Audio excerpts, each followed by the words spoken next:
Here he comes. Here he comes.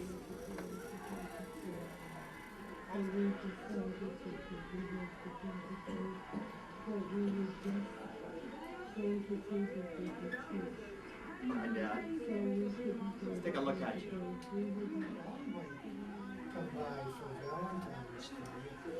Yeah, it wouldn't even occur to me, but that isn't an Thank you for the unreasonable. Valentine. Oh, I you're brought the welcome. Oh, Valentine. good. I'm glad. The Friday the 13th today and Valentine's Day tomorrow. Groundhog Day last week. You feeling okay? Dad, you feeling okay? Hey, it's almost spring. Another month to go. Valentine's Day tomorrow. Ash Wednesday in a few weeks.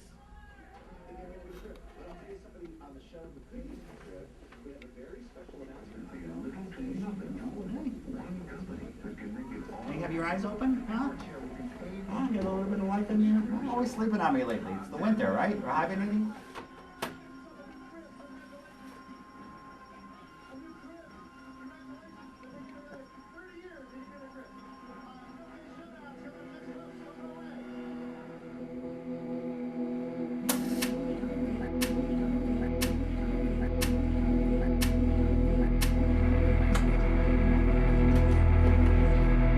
I have to back up. I grew up in a wonderful family, very supportive of my early inklings of becoming an artist. My father, Gene Dorado, worked for the state of Massachusetts as an artist. If you grew up in Massachusetts, you went up to Boston Globe and there was an artist rendering of a building, of a person, of a highway going in, you saw Gene Dorado's work. And growing up in a house with an artist like that is that, of course, my father was my mentor. And not only did I see him paint, draw, and photograph for his work, but he also brought me to museums at a very young age. And he taught me how to draw and paint. But I always was very interested in his camera. He always used the camera to make notes with, to photograph people for portraits, which he eventually then transferred to paint or to charcoal. And one of the great things that I loved about my father when I was very young is that he photographed gatherings during the holidays.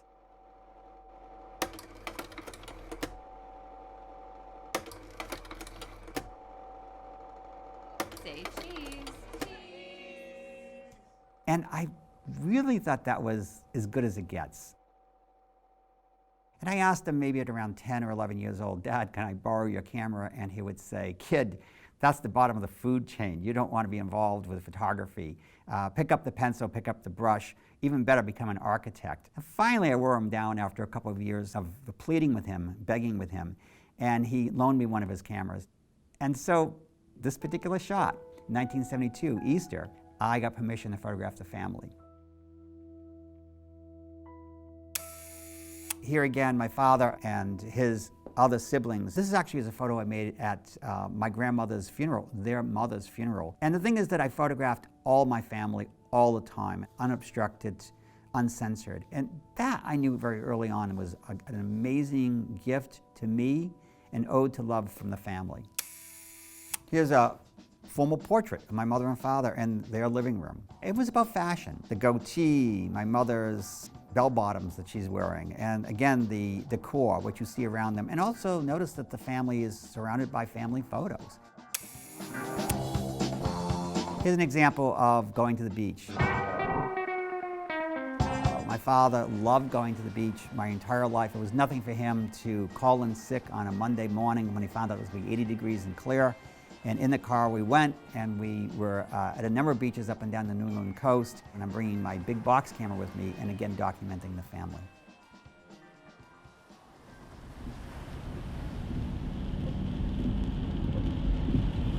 It's kind of an honor to do this, to do any of this. Photograph Dad, photograph on the streets, shoot at dinner. We don't even know if this is totally legal what I'm doing in the nursing home. And the fact that everybody there kind of turns their head to the left or to the right just a bit, knowing exactly what this is all about, which is also an amazing thing. Alzheimer's was in the news at this point. Drugs being introduced, our generations of family and friends are growing older and living longer, and Alzheimer's is becoming the thing that everybody's talking about. And I was afraid that maybe something like this is happening to my father. And there was just something about him that seemed a bit reserved and removed, and even the possibility of him being a little depressed. And it worried me because I really wanted him to go on to become the artist that he talked about all his life, somebody independent. But I felt I needed to make an appointment. I needed to just be with him and nobody else. And this is the very first time that I did this particular October day. I went home, developed a negative, printed it, and looked at it for a while and thought, all right, this is going to be routine for as far as we can take it and see what's going on with my father. He's about 60 years old at this point. I'm 60 years old at this point right now. And so, of course, I reflect on where he was at. The conversations are short. They're yes and they're no or maybes. And that he's not really inquisitive about what I'm doing. And I should bring forth that earlier in my career, that he was by my side, that he was in my studio and he was critiquing my work, and he was telling me what worked and what didn't work and what might be sellable and what might be more of a fine art project. But there was a detachment that was very unnerving.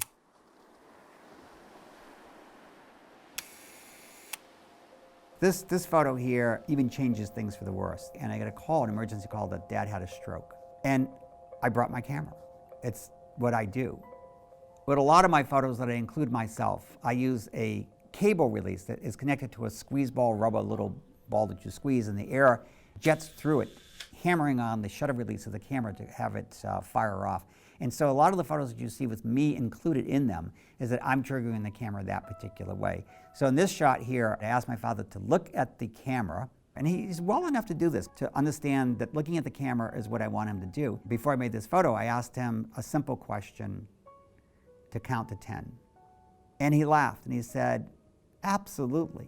And he went 1, 2, 3, 4, 6. You know what? I'm not going to do this. That's below me. This is ridiculous. It's absurd. Even more so now than ever before, I'm very concerned about my father. Will he fully recover from the stroke? He can't count to 10. There's a lot of stuff going on here. My appointments with him are picking up. They're now no longer a few months. They're every few weeks. And I find myself touching him and holding him and hugging him. It's the only way I know how to communicate.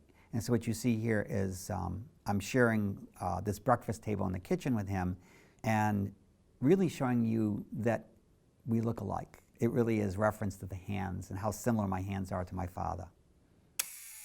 This is right outside of Palm Beach. It's Boynton Beach, Florida. And my mother and father have been going there for, I think at this point, at least 30 years. So here he is in the carport, standing by the door to get into the house.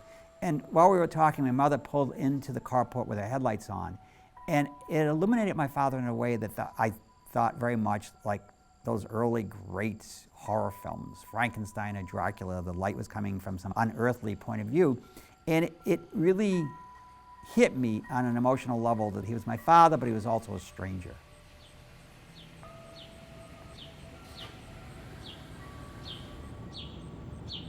I'm gonna go back to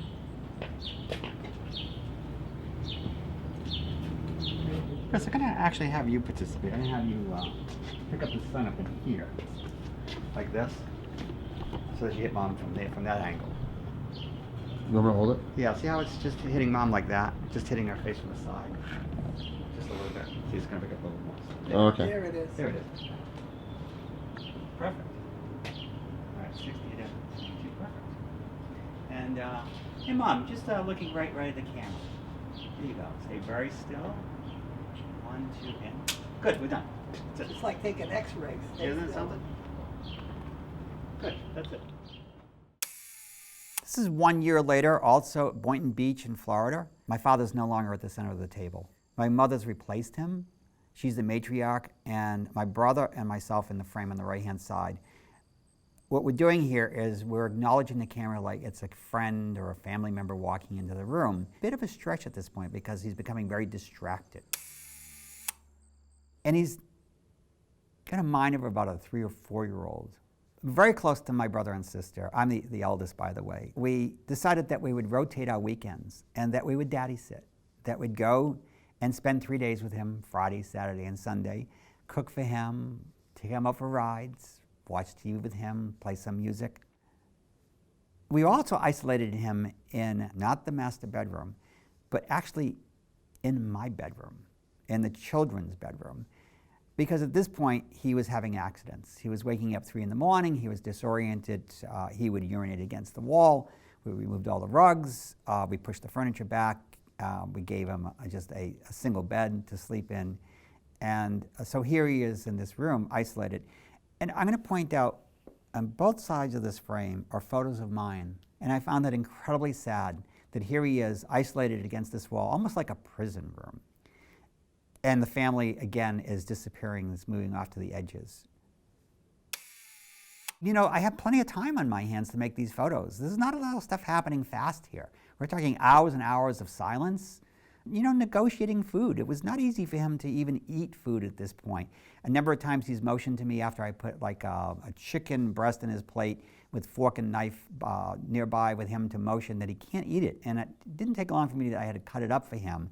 What you might not notice in this photo is that he's missing his eyebrows. Because when he'd go in to shave, he wouldn't stop with the beard, that he'd continue starting to shave his head and his eyebrows. And I set him up, and he's eating his chicken and whatever green that we have in here. And I said to him, "Dad, would you like seconds?" And he didn't say anything. He just kind of looked at me. And I said, "I think you want seconds." And I put another chicken breast in his plate. And when I turned away to get myself a drink, the chicken breast ended up being thrown into my face, hitting the side of my head. And I realized that was his way of saying he didn't want to have seconds. In every half hour, 40 minutes at best, he'd get up and walk to the bathroom. And he'd come out 10 minutes later and he'd sit down. And this went on all day. And I said to him, "Are you okay?" And he said, "Yes, I'm fine." I said, "You know what? Next time you go into the bathroom, I'm going to follow you in with my camera." Fine. Sure enough, 15, 20 minutes later, he gets up. I follow him in with my camera. You have to remember, this is about 30 pounds worth of equipment. And he's looking at the mirror. And I'm like, "Dad, you know the deal. On a count of 3, I'm going to make the photo. Stay very still." And I set up the camera. I got the shutter release in my hand. And I'm like, "Dad, here we go. 1, 2. And before I got to 3, he turned around and he smiled for the camera. And I said, "No, Dad, look in the mirror." And he looked at me and he said, "The man in the mirror is looking at you." And I realized how bad this really was at this point, that he lost sense of self. He didn't know who he was.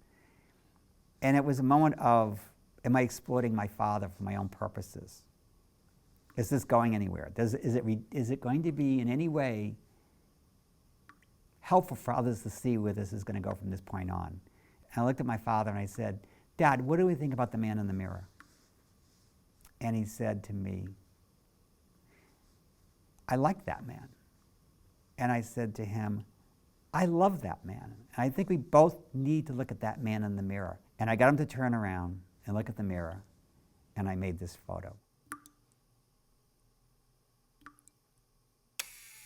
Not long after, my father had a second stroke, and we're talking about putting him in a nursing home in the fall. And all of us felt guilty about it. We felt that we could take care of our own, we could take care of family. And a lot of guilt there. And there's a gash on his head because when he had the stroke, he fell flat on his face.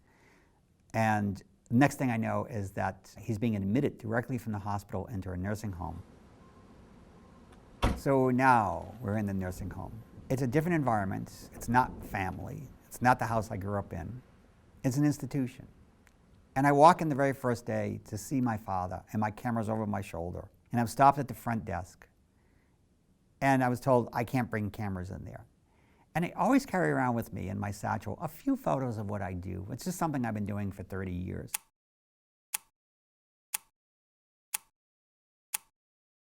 And I showed the staff and an administrator, and it was a very sweet moment where they gave me permission to continue to photograph my father in the Marlboro Hills nursing home. But at this point, now a good solid year into the nursing home, I accepted the fact that he had Alzheimer's and it was advancing in its stages. Some days he's there, he's present. I was a somebody. I don't know if I was his son Stephen anymore, but I was definitely somebody familiar. I just didn't know what I was going to walk into. I would just feel the heat of his cheek with my fingertips. I even started to dress like him, just to blend in, knowing that I'm going to include myself in these shots. You see my mother intermittently. You see, my mother goes to Florida. She's still going to Florida. And it's encouraged by my brother and sister, all of us. Mom, you need to go. You need to live a normal life. We'll take care of Dad. We'll call you up. But my mother would come back in May and stay from May right through into about the early part of October or late September. She'd come in and take over. She'd be at the nursing home a couple of times a week. We'd all participate. We would feed him and, entertain him, walk around, push him around in the wheelchair outside. I'm going to bring up a point here about the relationship. Here she is flying back from Florida and in her home. And I'm going to take her to see her husband in the nursing home, first time in 8 months or 7 months. And she's putting on makeup. And she's putting on earrings. And she's wearing clothes that are a little bit better than your regular old pedestrian clothes because she's going to go see her husband. Let me hear you say hi.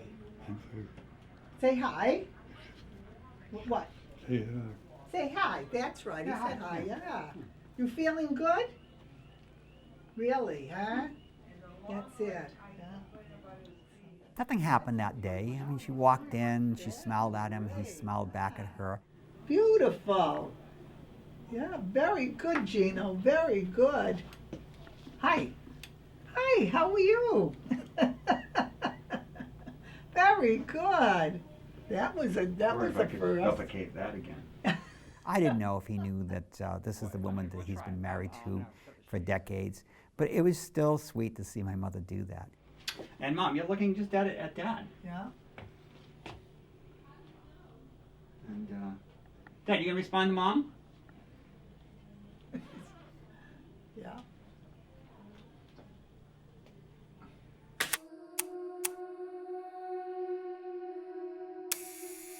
And he doesn't know who she is. I'm gonna make the photograph anyways. I have to make the photograph. It's all about moments of loss. But it's so important to keep this whole narrative connected. A friend of mine called me from London and asked if he could come out and do an article about my work on my father with Alzheimer's. Sure, why not? Come on out. London Times, you kidding me? Of course. This would be a great honor. Great honor for me and my father. We walk in, he's not comfortable. It's like, you gonna do this article? Are you gonna write about this? You're not asking me any questions. He's like, I'm really not sure. I really don't feel good about this. And here's my father in front of us, taking on this tic, hand to head, back down, hand to head. And I said to him, I'm going to make this photo. And he's like, how could you do this? How could you make this photo? This is horrifying. I'm like, but it's the disease. More often than not, I'm finding my father distressed like this. And I set up the camera and I timed it. And I realized that if I left the lens open for 1 second, that I would capture the full motion of the hand up to the face and then down by the chest. Hit the shutter release, click, 1 second. And Simon said to me, how do you know that's the truth? And that word truth in any medium pisses me off. But I said to him, all right, you want to see something different? And I set up my camera, put another sheet in, cocked the lens, got the cable release ready. And I went over to my father and I yelled out, Gene. And he stopped and he looked at me. And I took my head and I butted his head with it. And he looked at me and he smiled. And I hit the release. And right after that, I went back to this tic, back and forth. So you tell me which one is truthful for the day. This is a good time to bring up something about my brother Chris. He never found going to the nursing home comfortable whatsoever. My sister was fine with it. Fine with it. I mean, nobody's fine with it. My brother found it very, very difficult. And I happen to have a digital movie camera with me that I bought it for a project that never happened. So I gave him this camera and I said to him, make it your job as well. Why don't you make it your job to come and photograph us? And he liked that idea. And he started coming more frequently. And it got to the point with great pride that sometimes he'd be waiting in the parking lot for me to pull in so he can film me getting out of the car and taking the camera and walking into the nursing home with it. And even some days he would say, can we stick around just a bit longer to make the film? It's a long way from him earlier not knowing what to do. Let me do it again.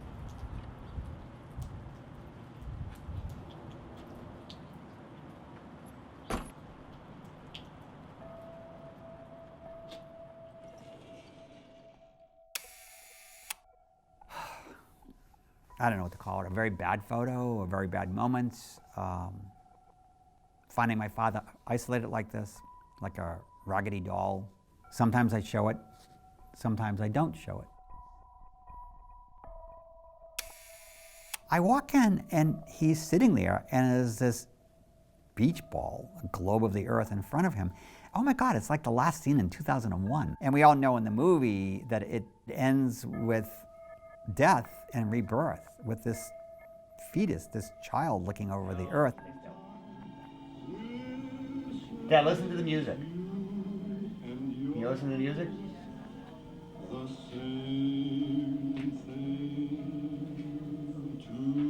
Listen to the music. Stay still. One. Excellent. We got it. December 10th, 2009, and I get the call. Dad is having renal failure. I just felt that we needed to go in. It wasn't immediate that he was going to pass away, but his time was finite.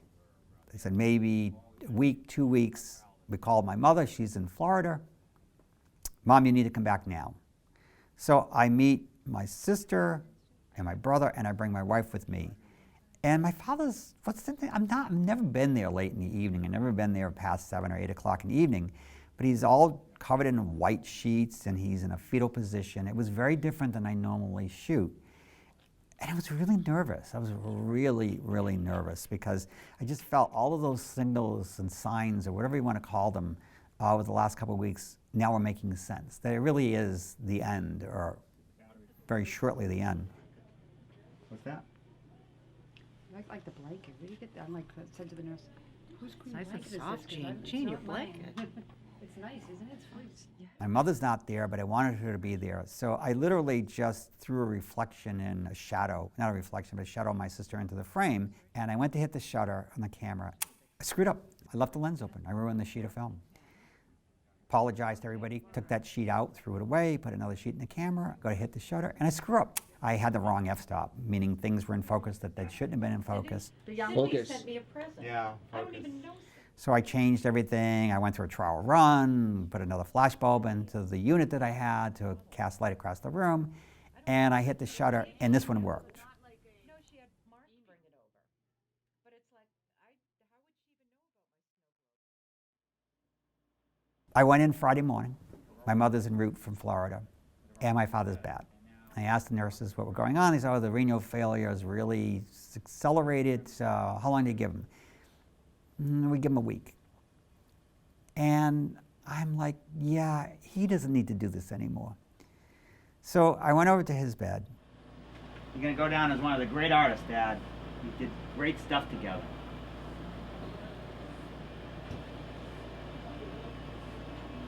We did great, great stuff together, you and me. Thanks to you. You trained me well.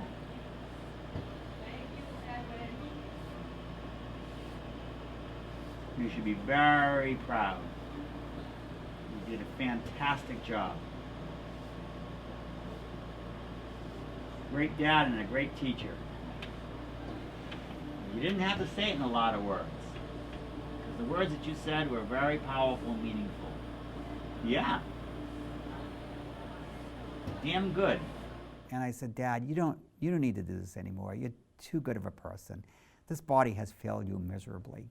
You need to move on. I called my sister up. I called my brother up. And I said, you need to come in here now. And within an hour, they were both there. And I said to them, we need to tell Dad to go. And my brother's like, okay, I can do this. And Dad, we love you. We're here. We're here. And my sister shows up, and I'm like, Gina, you need to tell Dad to go. And she said, Dad, Mom loves you, we love you, and we all know you love us. And he left. He was gone. It was about 12 noon. My brother filmed it. Another friend was in the room photographing it. And there were no angels, there were no trumpets. There was nothing. He just left. You're going to a much better place. I just want you to tell me after you go what it's all about. Promise. And I said to him, come back and mess with us. I don't know where that came from. I still shake my head with a smile. It's just a crazy thing to say. Mom, do you want to go back to the nursing home to see the body? No, why would I want to do that? I'll see him tomorrow morning at the funeral home. She planned everything. Everything was all taken care of. That's all That's picked all, up. it's already Oh, it's paid all for. Everything's all done. And she says, you kids must be hungry. What kind of pizzas do you want? We'll call in Papa Gino's and order 2 pizzas. So I say, yeah, my plain cheese pizza. My sister says, I'll have an onion pizza.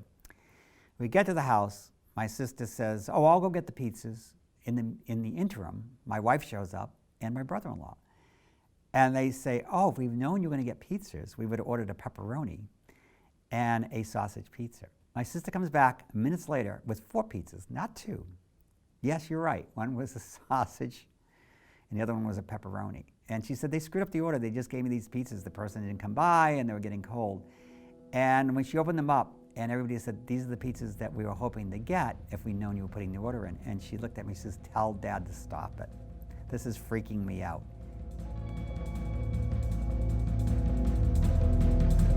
Darling, I can hear your voice, heavy and sad. Bring flashes for your good dreams, lock it for your bed. Darling, don't you worry, for the next life will be grand. Let your head lay where it will, let your body land. Not so long beside you, but not so longer without you. But I can hear them calling after you.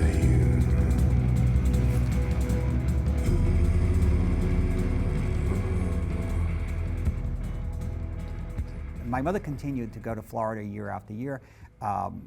Vibrant, young, 87 years old, young today. In the last couple of months, she decided that Florida was no longer part of her tally, that she was going to come home and stay. I think one of the things that she said to me is that, you know, you could die down there. The doctors are not good like they are here in Massachusetts. So I started photographing my mother.